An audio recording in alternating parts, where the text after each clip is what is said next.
Alright, so sorry I didn't film putting it in there. It wasn't graceful, but it's in there.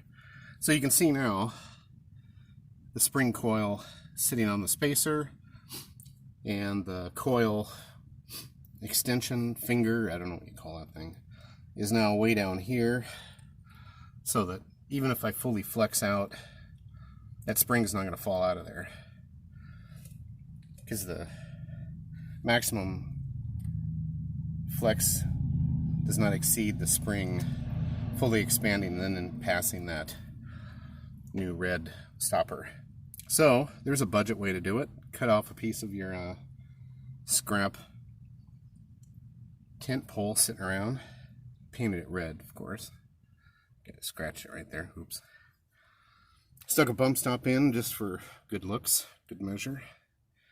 And I had to take my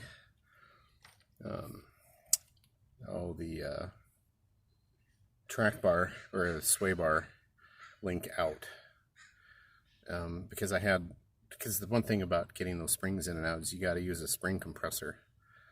And let me give you a little advice: don't go rent those cheap garbage ones at the part store where they hook on either side and then you tighten each side individually, so there's left and a right, and compress the spring individually. I mean, that's just, those things have been known to fail and slip off the greasy spring, and you basically have a bomb in your hands and in your face when you're compressing these springs. And if you use junk equipment like that, you're really risking your safety.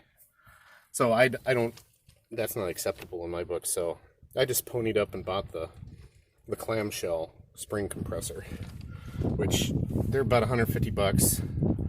There's thousands of them. They're all about the same price, maybe 130.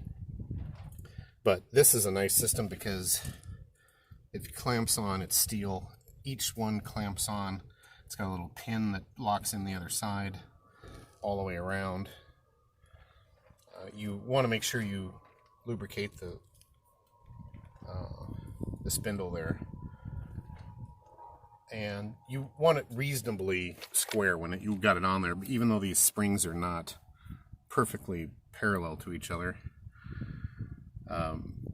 Don't get it too jacked up, because you will be binding these points here and up here, which they're meant to bind a little bit, but not, within reason. Just go get one of these if you're going to do any kind of lift for your Jeep. You may not need it all the time, but trust me, this is the most beautiful, safe tool to use, especially in comparison to the other option, which is the little hokey-doke onesie-twosie spring compressors, which are dangerous as hell.